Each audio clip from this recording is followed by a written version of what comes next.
आज हम यहाँ पे स्टार्ट कर रहे हैं, वो कर रहे हैं केमिकल रिएक्शंस एंड इक्वेशंस। ठीक है, केमिस्ट्री का 10th क्लास का फर्स्ट चैप्टर है। ठीक है, और काफी अच्छा चैप्टर है, तो इसको हम देखेंगे केमिकल रिएक्शंस क्या होती है।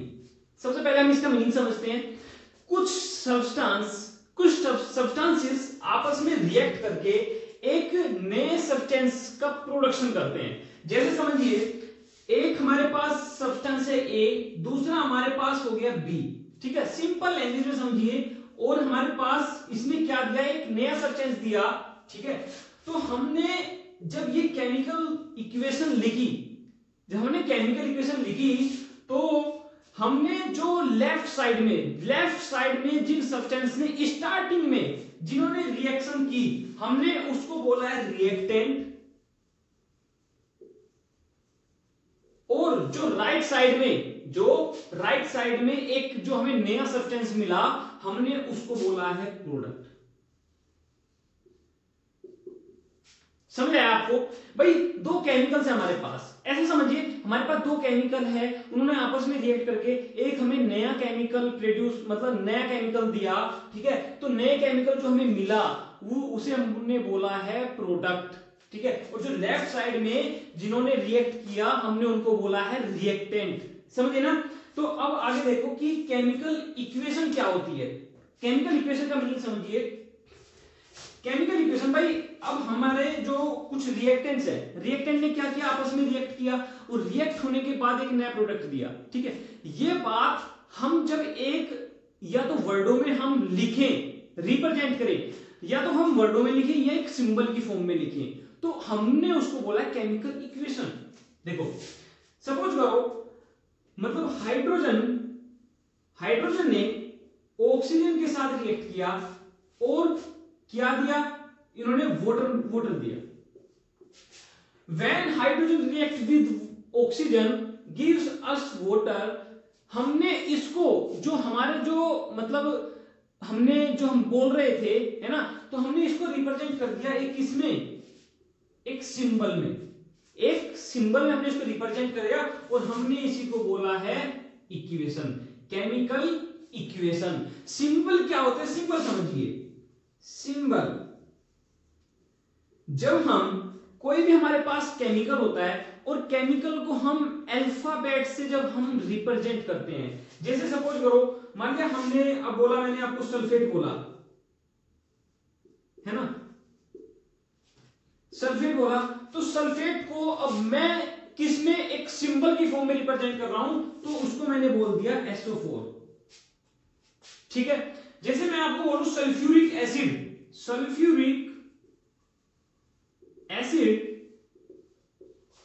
तो अब ये मैंने आपको बोला, तो अब इसको मैं सिंबल में मैं आपको रिप्रेजेंट कर रहा हूं, तो ये हो गया H2SO4। सिंपल एग्जांपल है ये, मोस्ट सिंपल एग्जांपल है ना। फिर आप एक हाइड्रोक्लोरिक एसिड देख लेते हैं, हाइड्रोक्लोरिक एसिड, जिसको मैंने रिप्रेजेंट किया HCl से। तो सिंबल आपको समझ आ गए कि केमिकल्स को एक रिप्रेजेंट करने के लिए जो सिंबल होते हैं, जो हम अल्फाबेट्स का जो हम इस्तेमाल करते हैं, हम उनको बोलते हैं सिंबल। ये समझ आया आपको, है ना? तो आपको केमिकल रिएक्शन एंड इक्वेशन का मतलब समझ आ गया है। ठीक है, अब आगे चलते हैं, हम देखते हैं बैलेंसिंग इक्वेशन। बैलेंसिंग इक्वेशन, इसका मतलब समझिए। पहले हमारे पास कुछ रिएक्टेंट्स आए, रिएक्टेंट्स ने क्या दिया, हमें प्रोडक्ट दिया। अब भाई हमें यह पता लगाना है कि कितने हमारे पास, हमने कितना रिएक्टेंट लिया और कितना हमें प्रोडक्ट मिला।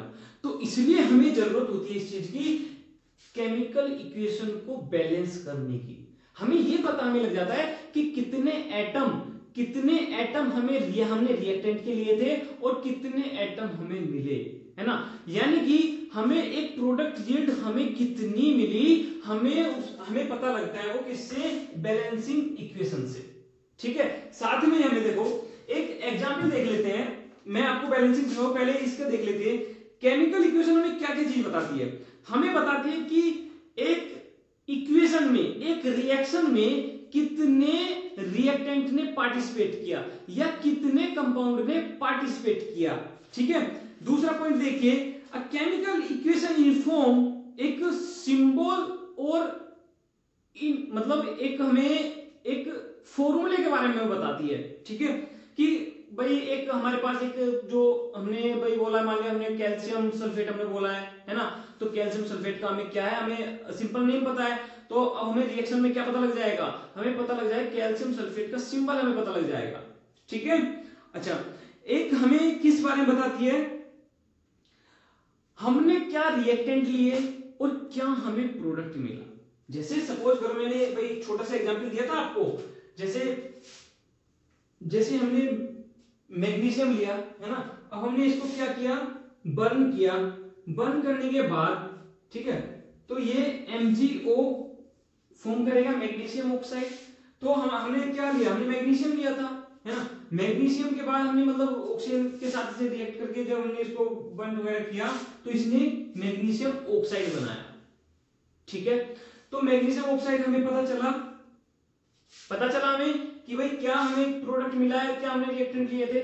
सिंपल है, एक देखिए chemical reaction tells us about condition physical state, हमें साथ में हमें यह भी पता लगता है कि जो हमने रिएक्टेंट लिए, जो हमने सब्सटेंस स्टार्टिंग में लिए, उनका स्टेट क्या था। जैसे सुनिए भाई, हमने स्टार्टिंग में हमने भाई देखो, जो हमारे पास सब्सटेंस है वो हमारे पास 3 स्टेट में होते हैं। ठीक है, 3 स्टेट को हम रिप्रेजेंट कैसे करते हैं, जैसे सॉलिड को हम रिप्रेजेंट करेंगे S से। ठीक है, अब गैस को हम रिप्रेजेंट करेंगे G से। ठीक है, और हम लिक्विड को हम रिप्रेजेंट करेंगे L से। ठीक है, एक चीज सुनिए, जो कोई हमारे पास एक्वस सॉल्यूशन होता है, एक्वस सॉल्यूशन को हम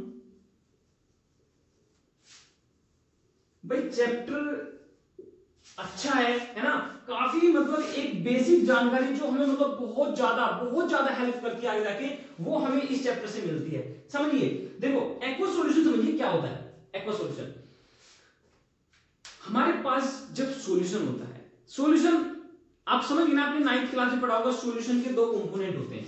क्या, सॉल्यूशन के 2 कंपोनेंट होते हैं, एक होता है सोल्यूट, एक होता है सॉल्वेंट। ठीक है, तो सोल्यूट और सॉल्वेंट, जब सॉल्यूशन में सॉल्वेंट वाटर हो, ध्यान समझिए, जब सॉल्यूशन में सॉल्वेंट क्या हो, वाटर हो, है ना, तो हम उस सॉल्यूशन को बोलते हैं एक्वस सॉल्यूशन। समझिए, तो एक्वस जब आ जाता है, जब कहीं हमें ऐसा पता है हमें कोई हमें एक नया प्रोडक्ट मिला है और उसमें जो सॉल्वेंट है वो क्या है, वाटर है, तो हम उसके आगे क्या लगाते हैं, AQ लगाते हैं। समझ गए अच्छे से। तो ये हमारा एक्वस के लिए हो गया है ना, और ये हमारा लिक्विड के लिए हो गया, ये हमारा गैस के लिए हो गया, ये हमारा सॉलिड के लिए हो गया। मतलब रिएक्टेंट जब रिएक्ट करते हैं तो उनके बराबर में एक छोटे से मतलब ब्रैकेट में हम लिख देते हैं भाई इसकी स्टेट क्या है। ठीक है, तो हमें स्टेट भी पता लग गया है। अच्छा, अब आगे चलते हैं। अब देखिए कैरेक्टरिस्टिक्स ऑफ केमिकल रिएक्शन, क्या कैरेक्टरिस्टिक्स ऑफ केमिकल रिएक्शन, इसको समझिए पहले।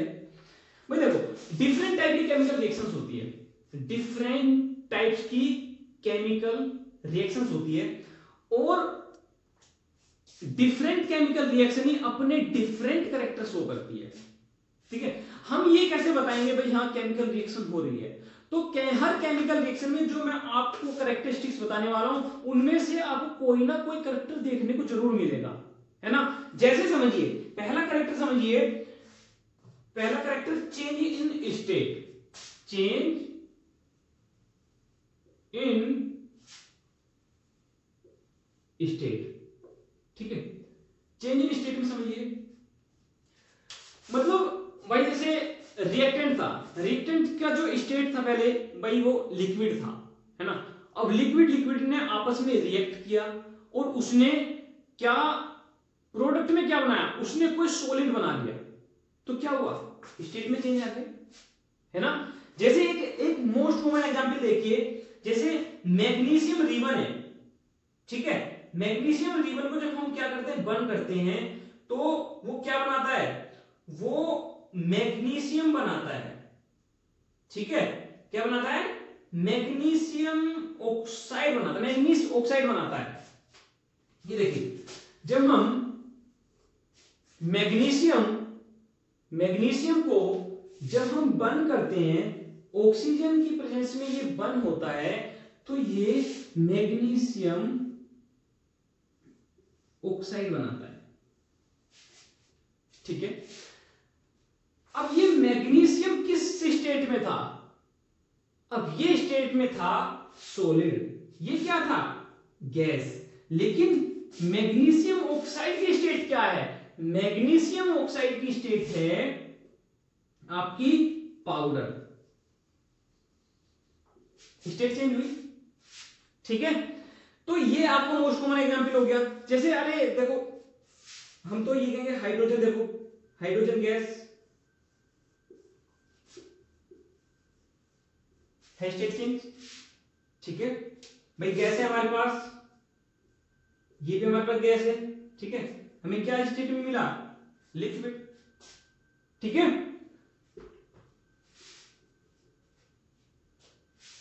बैलेंस है, ठीक है। तो ये समझ आया आपको स्टेट कैसे चेंज हुआ। स्टेट में कुछ नहीं है, सिंपल भाई, दो रिएक्टेंट आपस में रिएक्ट करते हैं और वो क्या कर लेते हैं, कोई अपना नया स्टेट बना लेते हैं, ठीक है। और देखिए इसमें एक नेक्स्ट है, इसमें change in colour, change in colour, second, ठीक है। चेंज इन कलर में क्या होता है, इसमें कोई रिएक्शन होगी और रिएक्शन आपस में, मतलब रिएक्टेंट जो होंगे, रिएक्टेंट आपस में रिएक्ट करके एक नया प्रोडक्ट बनाएंगे, और जो नया प्रोडक्ट बनेगा उसमें आपको कलर चेंज मिलेगा, ठीक है। इसका मोस्ट कॉमन एग्जांपल देखिए, जब कॉपर सल्फेट किसके साथ रिएक्ट करता है, आयरन के साथ रिएक्ट करता है, ठीक है। तो ये फेरस सल्फेट बनाएगा, ठीक है। और फेरस सल्फेट कैसे कलर का होगा, ब्लू कलर का होगा, सॉरी ग्रीन कलर का होगा, ठीक है। जो कॉपर सल्फेट होता है CuSO4, ठीक है, किसके साथ रिएक्ट करेगा, आयरन के साथ रिएक्ट करेगा। आयरन के साथ रिएक्ट करने के बाद ये क्या फॉर्म करेगा, ये फेरस सल्फेट फॉर्म करेगा। ये मैं आपको रिएक्टिविटी सीरीज बताऊंगा, ये मैंने क्यों लिखी है यहां पे, है ना। प्लस कॉपर यहां पे अलग निकल जाएगा, ठीक है। आज बिल्कुल बेसिक सब कुछ हमें क्लियर करना है, ठीक है। इसलिए टेंशन मत लेना, ये मैं आपको सब समझाऊंगा। मैं समझता हूं अभी आपको समझने में थोड़ी प्रॉब्लम हो रही होगी, लेकिन भाई कैसे ये रिप्लेस हो रहा है, कैसे नहीं हो रहा है, आज आपको सब कुछ मैं क्लियर कर दूंगा आपको, ठीक है। तो यहां पर कॉपर की जगह क्या आ गया, यहाँ पे Fe आ गया। तो ये देखो कैसे कलर का था, ये हमारा ब्लू कलर का था, ये ब्लू कलर का था। और ब्लू कलर में जब मतलब आयरन ने इसके साथ रिएक्शन की, तो हमें जो फेरस सल्फेट का जो हमें मतलब कंपाउंड मिला, प्रोडक्ट मिला, तो ये कैसे कलर का था, ग्रीन कलर का था।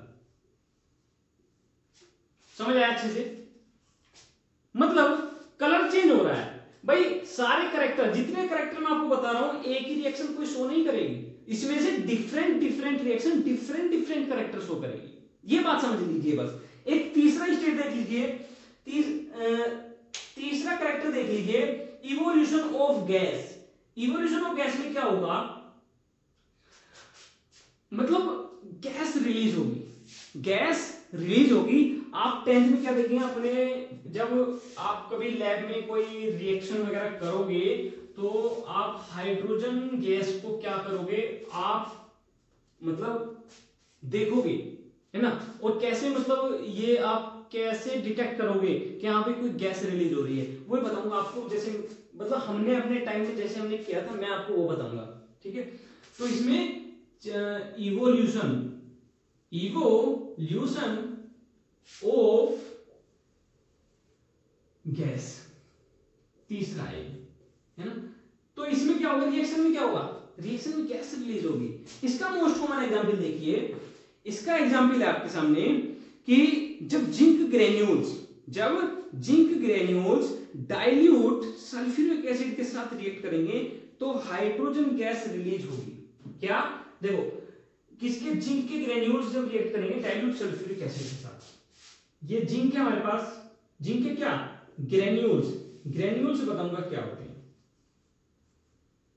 ठीक है। डाइल्यूट H2SO4, डाइल्यूट का मतलब इसमें वाटर मिक्स है, डाइल्यूट का मतलब इसमें वाटर मिक्स है, इसको हमने बोला है डाइल्यूट, ठीक है। तो जिंक ने सल्फ्यूरिक एसिड के साथ रिएक्शन की, तो अब इसने क्या फॉर्म किया, मतलब इसने क्या प्रोडक्ट तो इसने बनाया, जिंक सल्फेट बनाया। क्या बनाया, जिंक सल्फेट बनाया। लेकिन हमारा मतलब इससे नहीं है, हमारा मतलब है जो इसने हाइड्रोजन गैस रिलीज की,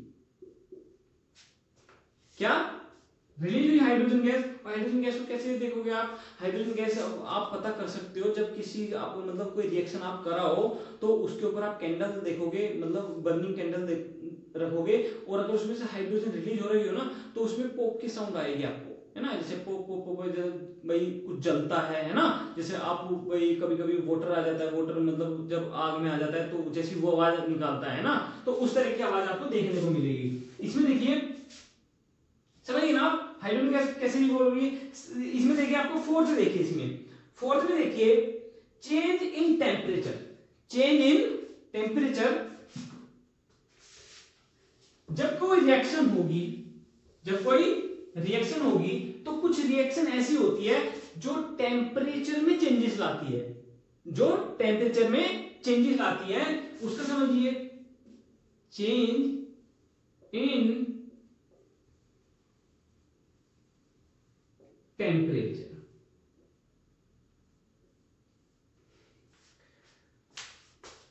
अब ये दो तरीके की रिएक्शन होती है, ये समझिए, एक एक्जोथर्मिक एक्सोथर्मिक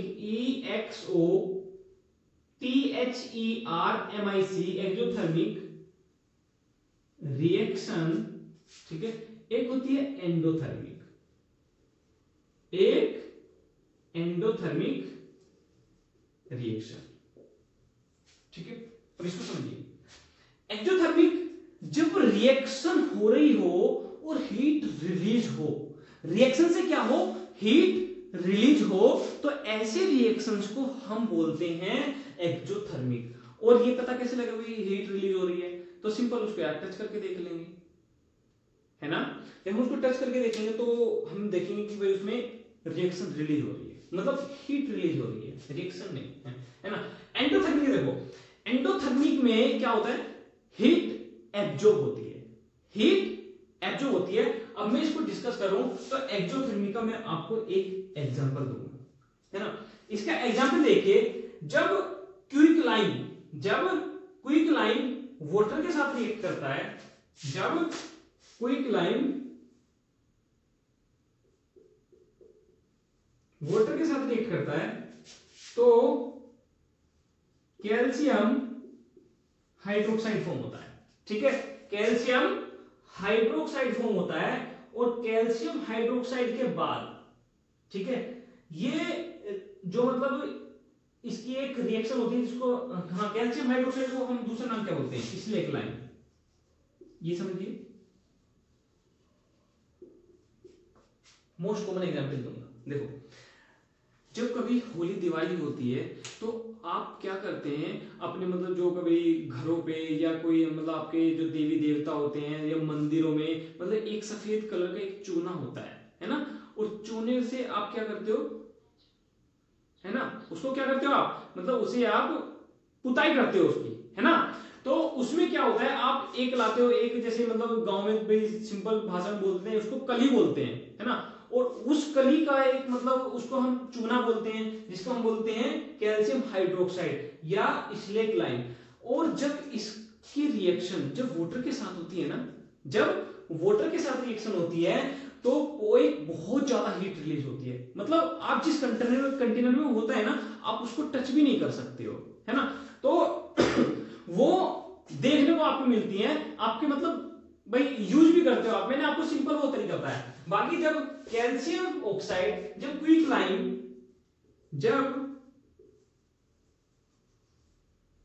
लाइम, ठीक है, एज हम पेंट हम यूज करते हैं, ठीक है, जब वाटर के साथ रिएक्ट करेगा तो एक स्लेक लाइन प्रोड्यूस करेगा, और जो कि क्या है, हमारी एक्सोथर्मिक रिएक्शन है। क्या है? Exothermic reaction. समझ गए ना कि भाई मैंने आपको एक मोस्ट कॉमन एग्जांपल दिया है कि हीट बहुत ज्यादा रिलीज होती है जब हम उसमें क्या पानी डालते हैं, है ना। जब कली में हम पानी डालते हैं तो एक बहुत ज्यादा मतलब हीट रिलीज होती है। तो यह आपका एग्जांपल हो गया है किसका? एक्सोथर्मिक रिएक्शन का। एक इसमें देखिए, इसके साथ एक CO2 रिलीज कर, जब इसके साथ मतलब एक भाई हमने पेंट कर दिया, व्हाइट हो गया, व्हाइट होने के बाद इसके साथ रिएक्शन होगी CO2 के साथ, जो हमारे इन्वायरमेंट में CO2 है ना, CO2 के साथ इसकी रिएक्शन होगी, और एक ये ऊपर एक लेयर और बनेगी, तो हम उसे बोलते हैं कैल्शियम कार्बोनेट की लेयर होगी, और जो कि साइनिंग देती है। तो सिंपल है, या कैल्शियम ऑक्साइड ने किसके साथ रिएक्शन किया? वाटर के साथ रिएक्ट किया, वाटर के साथ रिएक्ट होने के बाद इसने कैल्शियम हाइड्रोक्साइड दिया, जो कि एक एक्सोथर्मिक रिएक्शन शो करता है, यानी कि हीट रिलीज करता है। उसके बाद इसने किसके साथ, जो हमारे एनवायरनमेंट में भाई हमने पॉलिश कर दी, पॉलिश करने के बाद अब वो किसके साथ रिएक्ट करेगा? जो हमारे एनवायरनमेंट में जो CO2 है उसके साथ रिएक्ट करेगा, और एक नया कंपाउंड बनाएगा कैल्शियम कार्बोनेट, ठीक है, और जो कि एक साइनिंग देता है। पेंट में क्या देता है? साइनिंग देता है। एंडोथर्मिक का बहुत मोस्ट कॉमन एग्जांपल दूंगा आपको। एंडोथर्मिक का ये आपको समझ आया ना, ठीक है, मेन बात तो समझ आना चाहिए, है ना। एंडोथर्मिक देखिए, वैसे एक्सोथर्मिक का एक एग्जांपल और दूं, एक्सोथर्मिक का समझिए, जो बायोलॉजिकल रिएक्शन होती है ना, मतलब डीकंपोजिशन की रिएक्शन होती है, जैसे मान लिया आपने कोई फ्रूट्स या वेजिटेबल्स वगैरह आपने ऐसे डाल दी, और आप क्या देखोगे उसमें एक बैक्टीरियल रिएक्शन होने लगेगी, है ना। क्या बैक्टीरिया क्या करते हैं? उसको डीकंपोज कर रहे हैं, है ना। तो वो रिएक्शन भी क्या होती है? आपकी एक्सोथर्मिक रिएक्शन होती है, उससे भी हीट रिलीज होती है, ठीक है। आपके दो एग्जांपल हो गए, ठीक है। एंडोथर्मिक का एग्जांपल समझिए। एंडोथर्मिक में आपने भाई बचपन में भाई हमने तो बहुत खाई है, वो एक वो आती थी पोलो, है ना, पोलो करके वो सर्कल टाइप आती थी, है ना, ऐसे सर्कल टाइप की आती थी, और व्हाइट कलर की होती हैं, मतलब एक टेम्पलेट की फॉर्म में होती हैं, सर्कल, है ना, बीच में होल भी होता है, मतलब इसी तरीके की होती है ना। तो जब हम उसे मतलब उसे हम मुंह में डालते हैं तो हमारे माउथ में क्या होता है, मतलब एक कूलनेस महसूस होती है। तो कूलनेस वो जो महसूस हुई, कूलनेस क्यों महसूस हुई? क्योंकि उसने हमारे एनवायरनमेंट की जो सारी थी, हमारे जो माउथ में जितनी भी हीट थी वो सब उसने एब्जॉर्ब कर लिया। ये मिंट खाया कभी, है ना, तो जब मिंट वगैरह हम खाते हैं तो हम क्या करते हैं? कूलनेस महसूस करते हैं। तो वो कूलनेस क्या है? वो कूलनेस आपका एक एंडोथर्मिक रिएक्शन का एग्जांपल है। होता क्या है उसमें भाई, हमारे माउथ में जितनी भी हीट थी वो सब क्या, वो उसने एब्जॉर्ब कर ली, है ना, जिससे हमें क्या, एक कूलनेस महसूस होती है, ठीक है। तो ये आपका हो गया है। जैसे एक समझिए, इसमें एंडोथर्मिक रिएक्शन का एक एग्जांपल देख लीजिए, बेरियम हाइड्रोक्साइड, ठीक है, इसने अमोनियम क्लोराइड के साथ रिएक्शन की और बेरियम क्लोराइड फॉर्म किया, तो barium chloride form plus NH4, इसे देख लीजिए, बेरियम हाइड्रोक्साइड। एंडोथर्मिक का एग्जांपल लिख लीजिए, एक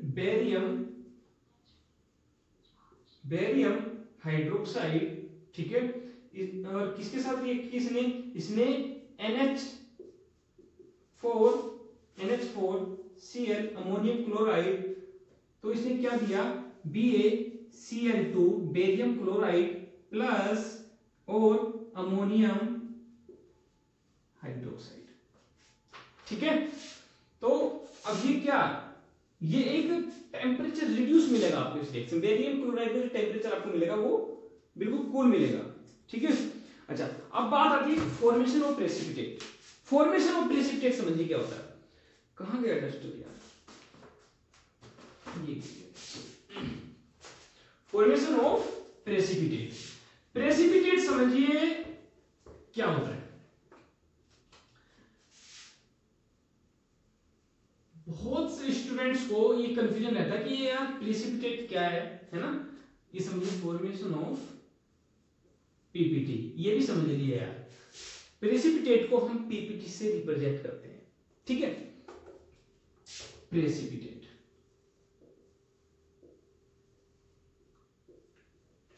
ठीक है।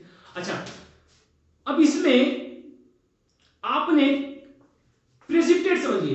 प्रेसिपिटेट जैसे आपने कभी देखा है दूध को हम क्या करते हैं, दूध में हम अगर नींबू हम डाल दें तो थोड़ी देर बाद वो क्या करेगा, फट जाएगा वो, है ना। फटने के बाद उसका लिक्विड पार्ट अलग हो जाएगा और कुछ सॉलिड टाइप बच जाएगा, जिसका हम क्या एक पनीर बनाते हैं, ठीक है। अब वो सॉलिड पार्ट और लिक्विड पार्ट जो अलग अलग हुआ, तो उसका जो सॉलिड पार्ट है, हमने सॉलिड पार्ट को बोला है प्रेसिपिटेट। कहने का मतलब समझ गए ना। एक ऐसी रिएक्शन, जब रिएक्शन होगी तो एक जैसे दूध फट जाता है ना, तो कुछ इस तरीके का एक सॉल्यूशन टाइप मतलब दिखेगा हमें, है ना। और उसको हमने क्या बोला है, प्रेसिपिटेट या प्रेसिपिटेशन, ठीक है। तो सॉलिड मतलब एक इसमें एग्जांपल मिलकर ले सकते हो यार, बहुत बहुत मोस्ट कॉमन है। मेन मकसद है यार समझना, है ना, समझ आना चाहिए, ठीक है। इसमें देखो, इसमें सॉलिड पार्ट अलग हो जाता है ना। इसमें फिर आपका लिक्विड वाला पार्ट अलग हो जाता है ना। सॉलिड का क्या कर लेते हो आप यार, पनीर बना लेते हो, है ना। मोस्ट कॉमन एग्जांपल है आपका फॉर्मेशन ऑफ प्रेसिपिटेशन। अब इसका एक केमिकल एग्जांपल भी देख लीजिए, है ना। तो इसमें क्या है, पोटेशियम आयोडाइड जब लेड, पोटेशियम आयोडाइड किसके साथ जब हम ऐड करेंगे, लेड नाइट्रेट के साथ ऐड करेंगे। किसके साथ, लेड नाइट्रेट के साथ ऐड करेंगे। देखो देखिए, देखो हमारे पास पोटेशियम आयोडाइड, ठीक है।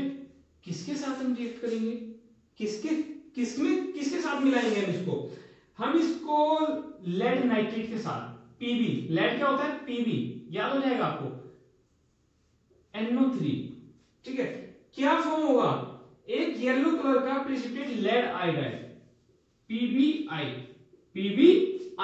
लेड आयोडाइड प्रोड्यूस होगा और यही होगा प्रेसिपिटेट। क्या होगा, प्रेसिपिटेट। कैसे कलर का होगा, येलो कलर का होगा। समझ आ रहा है ना आपको, है ना।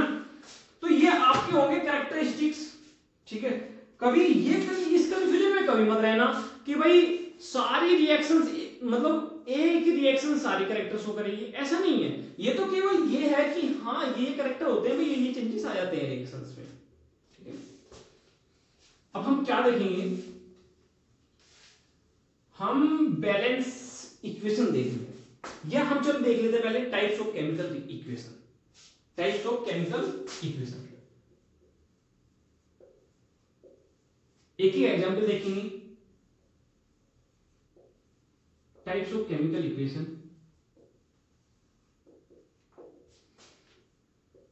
तीन चार टॉपिक रह गए इसमें, है ना।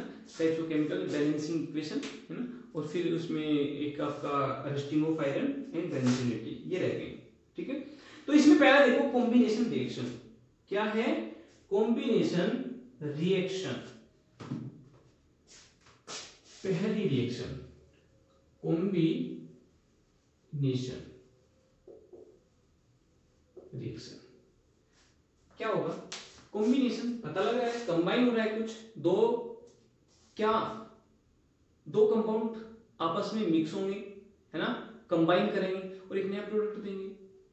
सिंपल है ना। जैसे सिंपल समझो, इसमें आप ये लो नया एग्जांपल, क्या है, क्विक लाइम प्लस किसके साथ रिएक्ट कर रही है, वाटर के साथ रिएक्ट कर रही है ना, H2O के साथ रिएक्ट कर रही है। क्या प्रोड्यूस कर रहे हैं, स्लैक लाइम, कैल्शियम हाइड्रोक्साइड, ठीक है, कैल्शियम हाइड्रोक्साइड। तो क्या हो रहा है यहां पे, कॉम्बिनेशन रिएक्शन, कंबाइन होकर एक नया प्रोडक्ट मिल रहा है ना, इसे याद रखेंगे ना। अच्छा, एक आगे देखिए, आगे चलिए, डीकंपोजिशन रिएक्शन, डीकंपोजिशन रिएक्शन। एक डीकंपोजिशन का एग्जांपल देख लीजिए, डीकंपोजिशन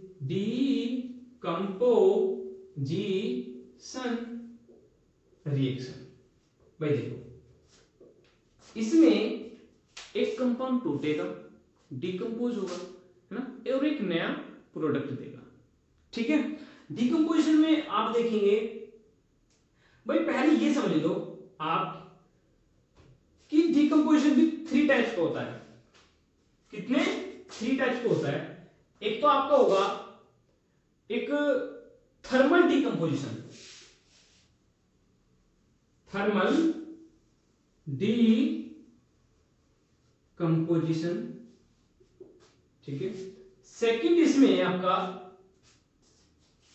फोटो डीकंपोजिशन, ठीक है, थर्मल और फोटो डीकंपोजिशन।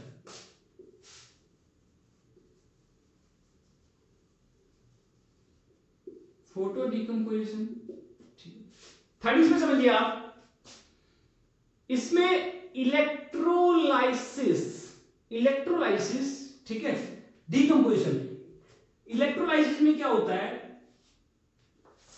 मतलब एक करंट की हेल्प से हम कंपाउंड की क्या करते हैं, ब्रेक डाउन करते कंपाउंड को। तो इलेक्ट्रोलाइटिक डीकंपोजिशन लिख लेंगे यार, आराम से समझेंगे यार, है ना। देखो, थर्मल में क्या हुआ, कोई कंपाउंड है, हमने उसको क्या करते हैं, गर्म कर दिया, हीट दे दी उसे, है ना, तो हीट की वजह से क्या हो गया, वो ब्रेक डाउन हो गया, उसने नया कोई प्रोडक्ट बना दिया। ठीक है, फोटो में देखो, फोटो डिकम्पोजिशन में आपका भाई सनलाइट है, सनलाइट की वजह से वो ब्रेक डाउन हो गया। जैसे बहुत सारी मेडिसिन होती हैं जिनमें एक डिकम्पोजिशन रिएक्शन हो जाती है और वो बेकार हो जाती है। ठीक है, वो फोटो डिकम्पोजिशन। इलेक्ट्रोलाइटिक डिकम्पोजिशन, आपने इलेक्ट्रिक करंट की हेल्प से अगर किसी को ब्रेक डाउन किया तो आप उसको बोलोगे इलेक्ट्रोलाइटिक डिकम्पोजिशन। एक एग्जांपल देख लीजिए, आप पहले थर्मल का देख लीजिए। तो PbNO3 है, लेड नाइट्रेट है आपके पास, क्या है, लेड नाइट्रेट। थर्मल का देखिए पहले,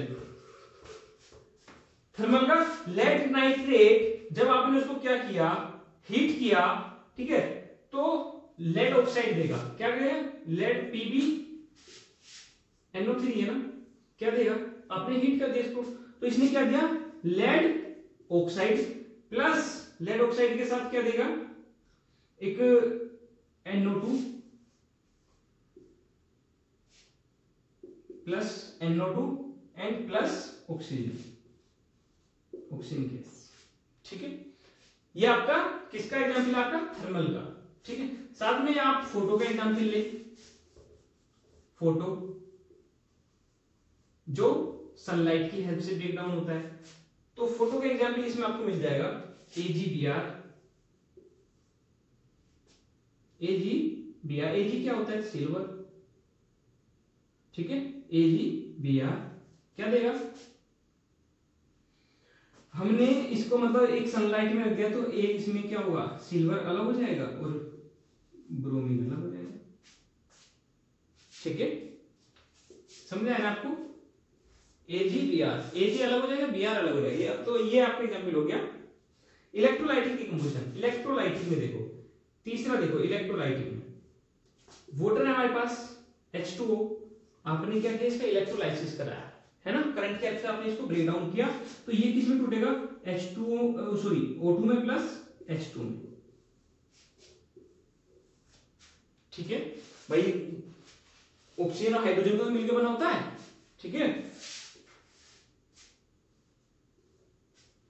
ठीक है, अच्छा, तो ये आपका डीकंपोजिशन रिएक्शन हो गया है। डीकंपोजिशन से आगे देखो, सबसे पहले रिएक्टिविटी सीरीज समझिए क्या होती है, रिएक्टिविटी, क्योंकि आगे जो इससे आगे जो कंसेप्ट आने वाला है ना, वो आपका रिएक्टिविटी सीरीज पर ही आने वाला है यार। बस मेन मकसद यार कि बस समझ आना चाहिए, बस इससे आगे कुछ बस यार यही तो मकसद होता है पढ़ाई का। साथ में अपने इन्वायरमेंट से भी अटैच रहो। आपको जो आप पढ़ रहे हैं, है ना, आपको आसपास की मतलब जानकारी होनी चाहिए। भाई हम जो एक थ्योरी में पढ़ रहे हैं तो उसे हम अपने आसपास से रिलेट करके देखें, क्योंकि बहुत सारी चीजें होती हैं जो हम थ्योरी में पढ़ते हैं और हमें थ्योरी ही पता होती है और हमें उसका प्रैक्टिकल हमें नहीं पता होता है। वो एक उसे आप नॉलेज लेस समझिए, आपको कोई नॉलेज ही नहीं है ना। जो अगर आपको ऐसा है तो मतलब एक प्रैक्टिकल नॉलेज नहीं है, प्रैक्टिकल नॉलेज है, क्योंकि साइंस क्या कहती है, साइंस किसी भी चीज की एक प्रैक्टिकल नॉलेज को ही हम साइंस बोलते हैं, है ना। साइंस ये नहीं है भाई हमने फिजिक्स पढ़ा, केमिस्ट्री पढ़ा, बायोलॉजी पढ़ा, केवल ये नहीं है, ये एक ब्रांच है। लेकिन साइंस क्या है, साइंस की अगर आप किसी भी चीज की प्रैक्टिकल नॉलेज ले रहे हो उसे हम साइंस बोलते हैं। आर्ट साइंस हो गया यार, होम साइंस हो गया, एग्रीकल्चर साइंस हो गया, सभी क्या है, साइंस है, ये कंप्यूटर साइंस है ना। तो हम उसमें क्या करते हैं, प्रैक्टिकली नॉलेज लेते हैं। तो इस सभी को कोशिश करो, प्रैक्टिकल नॉलेज लेने की कोशिश करो।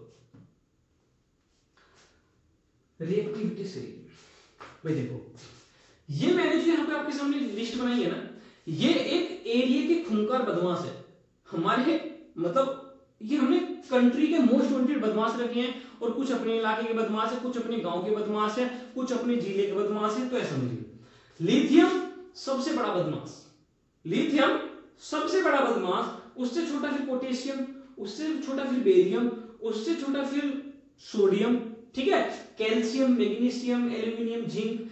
यानी कि हम जैसे जैसे नीचे आएंगे, ठीक है, इनकी पावर कम होती चली जाएगी। कहने का मतलब कहीं पर अगर सोडियम, कहीं पर अगर बेरियम होगा, कहीं पे अगर बेरियम होगा तो बेरियम के आगे कौन बदमाश है, पोटेशियम। पोटेशियम क्या बोलेगा, अरे तू यहां से हट यार, तू यहां से कट्टी हो ले, और बेरियम हो भी जाएगा, है ना, क्योंकि पोटेशियम की क्या है, पावर ज्यादा है। ये मैं आपको क्या समझाने की कोशिश कर रहा हूं, रिएक्टिविटी से। कहने का मतलब लिथियम सबसे ज्यादा रिएक्टिव, अगर रिएक्शन में आया, अगर रिएक्शन में दो चीज आई, एक पोटेशियम एक कंपाउंड बना के आया, है ना, और वहां पे लिथियम आ गया, तो उस कंपाउंड में से लिथियम पोटेशियम को हटा देगा, ठीक है। तो ये सबसे ज्यादा रिएक्टिव होता है, मोर रिएक्टिव। भैया एक मेरी स्टूडेंट है ना, आयुषी मोरल, ठीक है, और आईएएस बनने का एम है, और भगवान करे कि मतलब उसका एम पूरा भी हो जाए। भाई काफी मैं देखता हूँ काफी मेहनत करती है लड़की, है ना, और उसने मुझे ये निमोनिक बताई है ना, मतलब निमोनिक बताई है। मैं एक बार क्लास में निमोनिक बता रहा था, तो उसकी निमोनिक तो मुझे काफी उसकी निमोनिक अच्छी लगी। तो उसने निमोनिक कैसे बताई, देखो, प्लीज मतलब बीए का आप करिए बैरी, बैरी होता है ना दुश्मन, समझिए ना।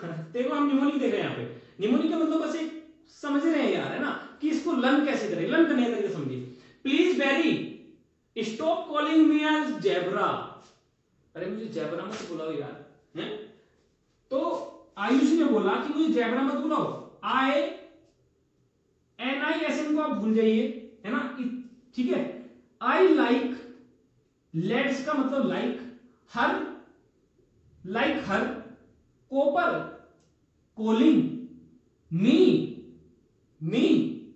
सिल्वर, सिल्वर का क्या मतलब है, स्मार्ट गोड, है, मतलब गोड बुला सकते हैं, ठीक है, लेकिन जेब्रा नहीं बुलाना है, ठीक है।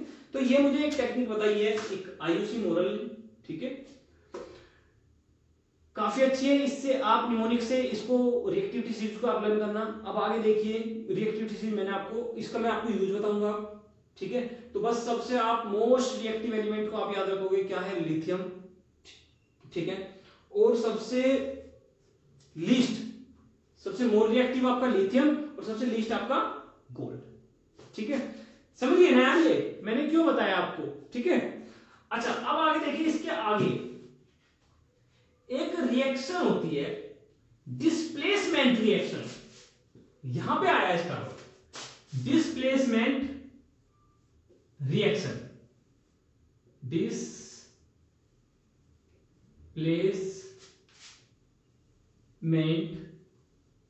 रिएक्शन। ठीक है, तो डिस्प्लेसमेंट रिएक्शन का एग्जांपल देखिए। देखो आयरन ने कॉपर सल्फेट के साथ रिएक्शन करा। आयरन क्या होता है? Fe। ठीक है, किसके साथ रिएक्ट किया? कॉपर सल्फेट के साथ रिएक्ट किया। क्या दिया इसने? FeSO4 और कॉपर को बेचारे को अलग कर दिया। कॉपर को बेचारे को अलग कर दिया है। अभी देखिए यहां पे Fe, यहां पे देखिए कहां है Fe। देखिए Fe आपको मतलब आयरन, ठीक है। कॉपर देखिए कहां है? कॉपर इसके ऊपर तो नहीं है, कॉपर कहां है? इसके नीचे है। देखो कितना नीचे है। तो क्या आयरन क्या है इसके सामने? भाई बदमाश, बड़ा बदमाश है, यानी कि इससे मतलब रिएक्टिविटी इसकी ज्यादा है ना। तो सल्फेट से अब आयरन आ गया। आयरन ने बोला कॉपर के यहां से हट, यहां से, है ना। यहां पे मेरा नंबर है, ठीक है। तो अब इसने इसको हटा दिया है। क्यों हटा दिया? क्योंकि रिएक्टिविटी सीरीज जो रिएक्टिव है Fe क्या है? ज्यादा रिएक्टिव है, ठीक है। सल्फेट से ज्यादा रिएक्टिव कौन है? सल्फेट है कंपैरिजन में कॉपर के। तो ये यहां से हट जाएगा और यहां पे फेरस सल्फेट, समझ गए ना। आयरन सल्फेट ये यहां पे आ जाएगा। और इसी को हमने बोला है डिस्प्लेसमेंट रिएक्शन। डिस्प्लेसमेंट में एक एलिमेंट दूसरे एलिमेंट को क्या करते हैं? रिप्लेस कर देता है, समझ गए ना। डिस्प्लेसमेंट रिएक्शन, ठीक है, डिस्प्लेस कर दिया है। अच्छा, अब आगे देखिए डबल डिस्प्लेसमेंट रिएक्शन। रिएक्टिविटी समझ आई ना, इसको कॉपी कर लेना, है ना। और न्यूमोनिक बहुत अच्छी है, काफी मेहनत करके बनाई गई है, तो इसको समझ लेना जरूर, है ना। Please Barry stop calling me a zebra, I like her calling me smart goat, ठीक है। डबल डिस्प्लेसमेंट रिएक्शन, डबल समझिए भाई। डबल में क्या होगा? डबल में यार इसमें सिंगल कर रहा था डिस्प्ले, उसमें 2 बार डिस्प्लेस होगा। क्या होगा? 2 बार एलिमेंट रिप्लेस होगा, एक दूसरे को रिप्लेस करेंगे, ठीक है। एग्जांपल देख लीजिए इसका। सोडियम सल्फेट जब बेरियम क्लोराइड के साथ रिएक्ट करेगा, कौन? सोडियम सल्फेट किसके साथ? बेरियम क्लोराइड के साथ रिएक्ट करेगा, तो क्या प्रोड्यूस करेगा? देखो बेरियम सल्फेट, क्या? बेरियम सल्फेट प्लस, देखो यहां पे देखो Ba किसके साथ आ गया? सोडियम के साथ। यानी कि Ba ने क्या कर दिया? बेरियम ने क्या कर दिया? सोडियम को रिप्लेस कर दिया, ठीक है। और प्लस NaCl, ये बनाएगा ना, ठीक है। देख रहे हैं आप? तो सोडियम सल्फेट ने बेरियम क्लोराइड के साथ रिएक्ट किया, तो उसने क्या बनाया? NaCl बनाया उसने, ठीक है। अच्छा, अब इसमें क्या? देखो एक बार सोडियम डिस्प्लेस हुआ है और एक बार बेरियम डिस्प्लेस हुआ है। बेरियम किसकी जगह आ गया? सोडियम की जगह आके अटैच हो गया है, और सोडियम बेरियम की जगह आके अटैच हो गया, तो इसमें डबल डिस्प्लेस हुआ। तो इसको हमने बोला डबल डिस्प्लेसमेंट रिएक्शन,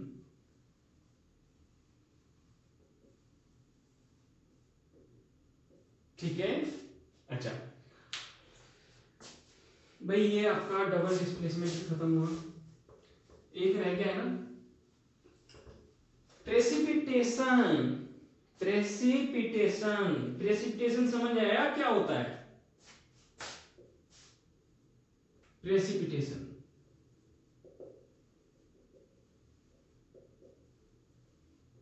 रिएक्शन में आप समझेंगे, जब लेड नाइट्रेट, अभी एग्जांपल दिया था, लेड नाइट्रेट किसके साथ रिएक्ट करेगा? पोटेशियम आयोडाइड के साथ।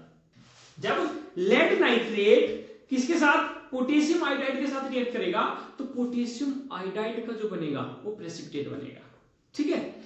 अच्छा, समझ गए ना? पोटेशियम आयोडाइड का एंड पोटेशियम नाइट्रेट अलग अदर बनेगा। अब समझिए यहां पे एक होती है, यहां पर एक रिएक्शन और होती है रेडॉक्स रिएक्शन, उसको समझिए।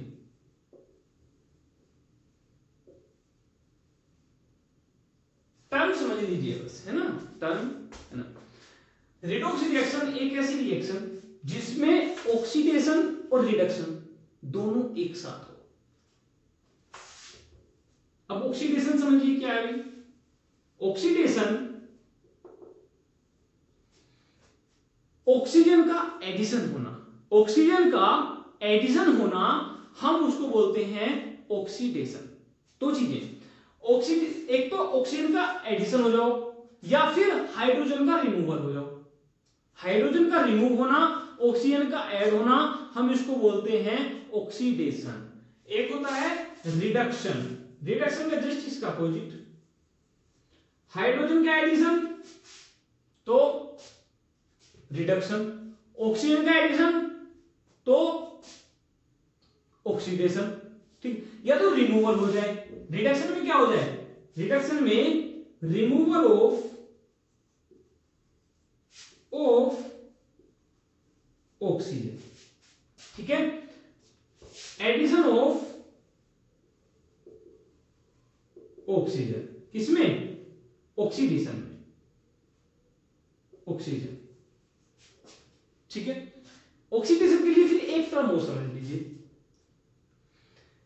ऑक्सीजन क्या है, इलेक्ट्रोनिगेटिव एलिमेंट, ठीक है। तो addition of electronegative element is known as oxidation, ठीक है। Reduction, addition of electropositive element is known as reduction, ठीक है, समझ आया ना। बस आप अगर इसको याद रख सकते हैं याद रखिए, वरना याद इतना रखिए, ऑक्सीजन का ऐड होना आपका ऑक्सीडेशन और आपका ऑक्सीजन का रिमूव होना तो आपका रिडक्शन, ठीक है। एक एग्जांपल में आप एग्जांपल लेके समझाता हूं आपको। जैसे ऑक्सीडेशन में समझिए, ऑक्सीडेशन में समझिए, कॉपर ने क्या किया, कॉपर ने ऑक्सीजन के साथ रिएक्ट किया तो कॉपर ऑक्साइड बना, तो यहां पे क्या हुआ, कॉपर का क्या हुआ, ऑक्सीडेशन हुआ, ऑक्सीजन ऐड हो गया। एक छोटा सा एग्जांपल और समझिए, किसका, रिडक्शन का। रिडक्शन में समझिए CO है, ठीक है, CO, इसने H2 के साथ रिएक्ट किया, H2 के साथ किया ना, ठीक है। तो यहां पे क्या हुआ, CO प्लस H2। अब यहां पे क्या हुआ, अब यहां पे आपका ऑक्सीजन का रिमूवल हुआ, ऑक्सीजन रिमूव हुई, यहां पर कॉपर ऑक्साइड से ऑक्सीजन रिमूव हुई और इसने हाइड्रोजन, ऑक्सीजन ने हाइड्रोजन के साथ मिलकर क्या बना लिया, आपका आपका वाटर, और यहां पे कॉपर अलग हो गया, तो कॉपर का यहां पे क्या हुआ, रिडक्शन,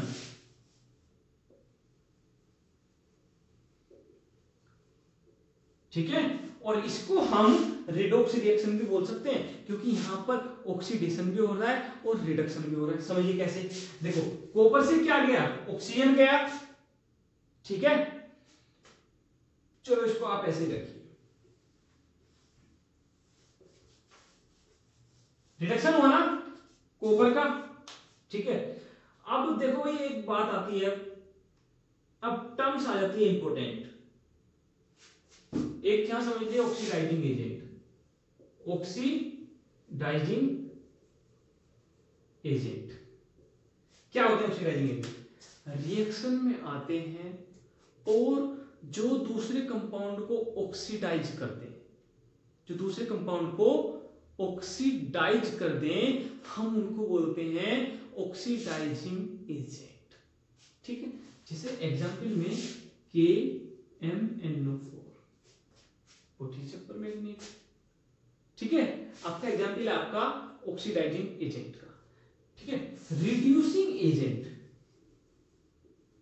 रिड्यूसिंग एजेंट, इसका एग्जांपल समझिए, रिएक्शन में आकर ये दूसरे को रिड्यूस कर दे, दूसरे को रिड्यूस कर दे और खुद क्या हो जाए, ऑक्सीडाइज हो जाए।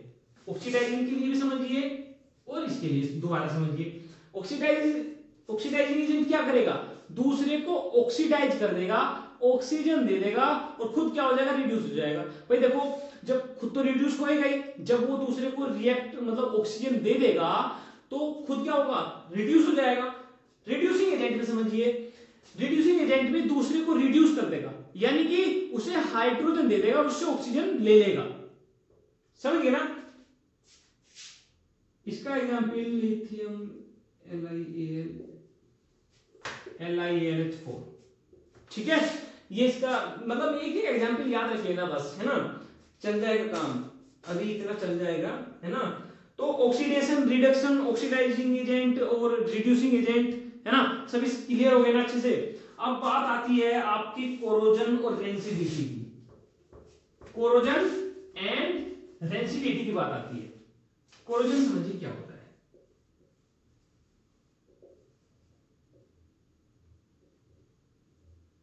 कोरोजन और रेंसिडिटी में यहां पे डिस्कस करूंगा।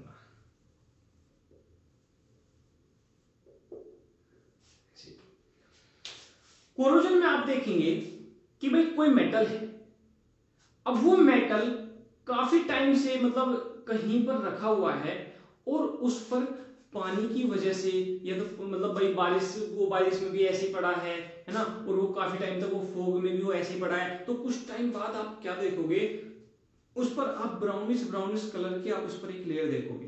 कहने का मतलब अब वो आयरन क्या होना स्टार्ट हो गया, उस पर एक ब्राउनिश ब्राउनिश लेयर होनी शुरू हो जाएगी, है ना, और उस लेयर में क्या वो वीक होना स्टार्ट हो जाएगा।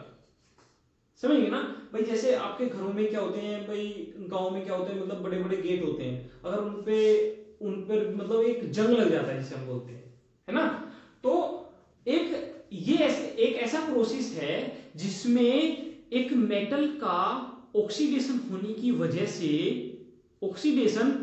की वजह से वो वीक होना स्टार्ट हो जाता है ना, और उसका मोस्ट कॉमन एग्जांपल है रस्टिंग ऑफ आयरन। इसको समझिए अच्छे से, rusting of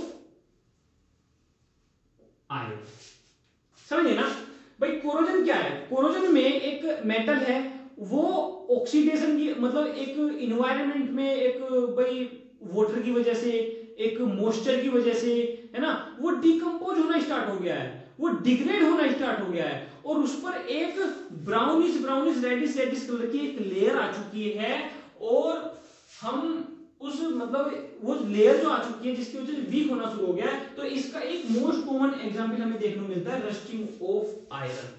rusting of iron एक एग्जांपल है जिसमें मतलब लोहे में जंग लगना, हम इसी को बोलते हैं रस्टिंग ऑफ आयरन। ठीक है, तो कोरोजन की एक डेफिनेशन देखिए, कोरोजन की definition, standard definition, corrosion is a process in which metal is eaten up gradually by the action of air, moisture or a chemical on their surface। भाई surface पर क्या ऑक्सीजन, है ना, water और कुछ chemicals के आने की वजह से वो डिग्रेड होना शुरू हो गया है ना, जिसको हमने बोला है कोरोजन, है ना, और इसका मोस्ट कॉमन एग्जांपल हमें देखने को मिलता है रस्टिंग ऑफ आयरन। समझ गए ना? रेंसिडिटी समझिए क्या होता है। जब हमारे पास भाई आप मार्केट से चिप्स लेकर आए, ठीक है, या आपने कोई घर पर आपने खाना बनाया, है ना, और उस खाने को आपने बाहर रख दिया, कुछ टाइम बाद क्या होगा, उसमें फैट्स और ऑयल जो होंगे उसमें, उनका क्या हो जाएगा, ऑक्सीडेशन हो जाएगा। ऑक्सीडेशन होने की वजह से उसमें से कुछ टाइम बाद स्मेल आनी स्टार्ट हो जाएगी। क्या होगा? स्मेल आनी स्टार्ट हो जाएगी, और जो फाउल स्मेल होगी उसको बोला है हमने रेंसिडिटी, फाउल स्मेल। ठीक है, फाउल स्मेल। अब समझिए कोरोजन और फाउल मतलब हम इनको प्रिवेंट कैसे कर रहे हैं। पहले समझिए कोरोजन का पहला पॉइंट, बाय पॉलिशिंग। मेटल को पॉलिश करके हम क्या कर सकते हैं, प्रिवेंट कर सकते हैं। ठीक है, या हम कैसे करते हैं, एक हम इसमें हम उसका एलॉय बना दें। क्या बना दें? एलॉय बना दें। ठीक है, मेटल के साथ हम कुछ ऐसा मेटल हम मिक्स कर दें जो एक कोरोजन को क्या करे, मतलब एक कोरोजन ना होने दें, उसको एक रेजिस्ट पावर, एक उसकी कोरोजन के अगेंस्ट एक रेजिस्ट पावर पैदा करें, हम उसे उसमें कुछ ऐसा मिक्स हम कर दें, ठीक है। और एक हम इसमें क्या कर दें, इसमें हम एक लेयर हम चढ़ा दें, ठीक है। इसको समझिए, एक गैल्वेनाइजेशन टर्म है। गैल्वेनाइजेशन टर्म क्या कहती है, हम इसको प्रोटेक्ट करने के लिए ये समझिए,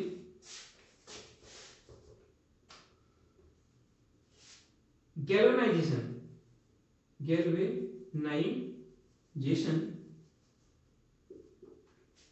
मेटल के ऊपर हम एक दूसरी मेटल की लेयर चढ़ा दें, किससे, हम कोरोजन से उसको प्रोटेक्ट करने के लिए, तो हम उसी को बोलते हैं गैल्वेनाइजेशन। समझ गए, गैल्वेनाइजेशन, ठीक है। साथ में क्या करते हैं भाई, ग्रीस वगैरह करते हैं, पेंट वगैरह करते हैं, घरों में गेट वगैरह में हम क्या करते हैं, जितने आयरन वगैरह के होते हैं, पॉलिश वगैरह करते हैं, है ना, उस पर मतलब हम क्या करते हैं, एक पेंट वगैरह करते हैं। तो ये सभी सब मेथड क्या है, आपके ये कोरोजन से बचाने के लिए आपके प्रिवेंटिव मेथड है। हम इनसे क्या कर सकते हैं, कोरोजन से प्रोटेक्ट कर सकते हैं, ठीक है। रेंसिडिटी का समझिए, तो हो गए ना 3-4 पॉइंट आपके। रेंसिडिटी का समझिए,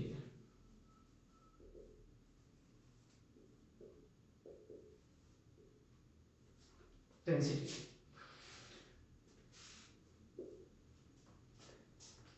आप देखो जैसे आपको चिप्स आती हैं, है ना, मार्केट से चिप्स आती हैं, तो उसमें जनरली होता क्या है, आप उसको देखो भाई वो मतलब एकदम फुली रहती है ना, आप उसमें गैस देखते हो, तो वो गैस में होती क्या है, नाइट्रोजन गैस होती है।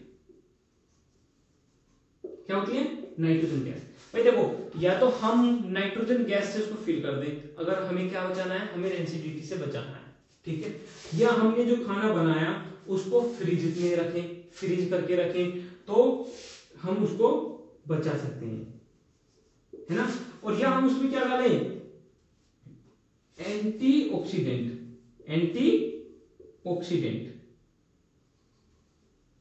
एंटीऑक्सीडेंट जो ऑक्सीडेशन होने से बचाए। तो ये हमारे मेथड हो गए किससे, रेंसिडिटी से बचाने के लिए। जो मैंने इससे पहले आपको मेथड बताए थे वो हो गए आपके कोरोजन से बचाने के लिए, ठीक है। अब इसमें आप देख लीजिए, बैलेंसिंग इक्वेशन देख लीजिए यार, बैलेंसिंग इक्वेशन आपको कराता हूं, ठीक है। बैलेंसिंग इक्वेशन का आपको मेथड बहुत मस्त वाले बताने वाला हूं, इसको कॉपी कर लेना आप अच्छे से, साथ के साथ मतलब जो जो पॉइंट मैं आपको बता रहा हूं ना यार, वो सभी कॉपी कर लेना। ये सभी आपके जो चल रहे हैं ना, बस ये केमिकल जो बैलेंसिंग है आपको यही मैं बाद में करा रहा हूं, बाकी और जो सब कुछ चल रहा है ना आपकी बुक्स के अकॉर्डिंग चल रहा है, आपकी बुक्स के सीक्वेंस से चल रहा है। लक्ष्मी सिंह मंजीत को जनरली मैं फॉलो करता हूं, है ना, काफी अच्छी बुक है ना, तो उसी को आप लेके बैठा करो, है ना, जब आप मेरी वीडियोस देखा करो। तो अब इसमें देखो, आप बैलेंस क्यों करते हैं, बैलेंस समझ गए ना, हम यील्ड वैल्यू, हम भाई कितने आइटम्स ने आपस में रिएक्ट करके क्या प्रोडक्ट दिया, है, हम उसमें क्या पता मतलब उस हम बैलेंस करने से हम इसे पता लगाते हैं। जैसे सपोज करो हाइड्रोजन ने वाटर के साथ रिएक्ट किया और क्या बनाया, इन्होंने बनाया वाटर। अब ये बैलेंस है, बैलेंस है नहीं, देखो यहां पर क्या है, हाइड्रोजन की क्या है, 2 एटम है, यहां पर क्या है, 2 है, यहां पर ऑक्सीजन के कितने हैं, 2 है, यहां पर कितने हैं, 1 है। तो हम देखो इसको बैलेंस कैसे करें भाई, सबसे पहले समझ लीजिए, सबसे पहले आप बैलेंस कीजिए मेटल को, समझिए, ये तो छोटा सा एग्जाम्पल यार, अभी मस्त वाला एग्जाम्पल दूंगा, है ना, इसको समझिए। या आप पहले मेटल का मतलब बैलेंस कीजिए, फिर अगर रिएक्शन में नॉन मेटल प्रेजेंट है आप नॉन मेटल को कीजिए, फिर ऑक्सीजन को कीजिए और फिर कीजिए हाइड्रोजन को। ये 4 चीजें होती हैं, इनको कीजिए आप। तो यहां पर देखिए, आप इस साइड आप रिएक्टेंट लिख लोगे, इस साइड आप प्रोडक्ट लिख लोगे, ठीक है। मेथड ऐसा बताऊंगा यार, मतलब दुनिया की कोई भी बैलेंस इक्वेशन बैलेंस कर लेना, ठीक है। अभी देखिए हाइड्रोजन कितने हैं, 2 है, ऑक्सीजन कितने हैं, 2 है, ठीक है। अब यहां पे देखिए हाइड्रोजन कितने हैं, 2 है, ऑक्सीजन कितने हैं यहां पे, ठीक है, ऑक्सीजन कितने यहां पे, 1 है। सबसे पहले इक्वेशन में आप सबसे पहले क्या कर लीजिए, फर्स्ट स्टेप में आप क्या कर लीजिए, यहां पे ब्रैकेट लगा लीजिए, है ना। अरे ब्रैकेट क्यों लगाइए, क्योंकि आप इसमें यहां कहीं भी एडिशन नहीं कर सकते, कहीं भी एडिशन नहीं कर सकते, केवल और केवल मल्टीप्लिकेशन ही कर सकते हैं, ठीक है। और वो मल्टीप्लिकेशन जो हम आगे करेंगे ना, वो इसके लिए भी, मतलब जितने भी एटम्स होंगे कंपाउंड में, जितने भी एटम्स होंगे वो सभी के लिए होंगे जो हम आगे रखेंगे। यहां पे देखिए हाइड्रोजन कितने हैं, 2 है, वहां पे भी 2 है, सिंपल, ठीक है। ऑक्सीजन कितने हैं, यहां पे 2 है, यहां पे भी, यहां पर 1 है, ठीक है, यहां पर 1 है। तो हम यहां पर अगर 2 लगा दें तो यहां पर क्या हो जाएगा, 2 हो जाएगा, 2 1 जा 2, हो गए, बराबर हो गए। फिर अब हाइड्रोजन को अगर हम देखें तो हाइड्रोजन क्या है, यहां पे देखो, हाइड्रोजन यहां पे कितने हो गए, 4 हो गए, यहां पर 4 हो गए, यहां पर कितने, 2 है। अगर मैं यहां पे 2 लगा दूं तो हो जाएगा बैलेंस, ठीक है, 4 हो गए। एक अच्छा सा एग्जांपल देखते हैं, इधर छोटा सा एग्जांपल था आपका, है ना, वाटर को चेक करने। या वैसे आपको एक बात बताऊं, कभी ऐसा होता नहीं है, कैसा नहीं होता, कभी हाइड्रोजन और ऑक्सीजन रिएक्ट करके वाटर बनाते ही नहीं है। वाटर टूटकर हाइड्रोजन ऑक्सीजन तो बना सकता है, लेकिन आज तक लैब में भाई प्रिपेयर हुआ ही नहीं है, कहीं भी प्रिपेयर नहीं हुआ। लेकिन मुझे समझ नहीं आता यार, ये इक्वेशन कहना क्या चाहती है लेकिन हाइड्रोजन और ऑक्सीजन मिलके एक वाटर बना रही है, मैं नहीं मानता है, बनता ही नहीं है यार।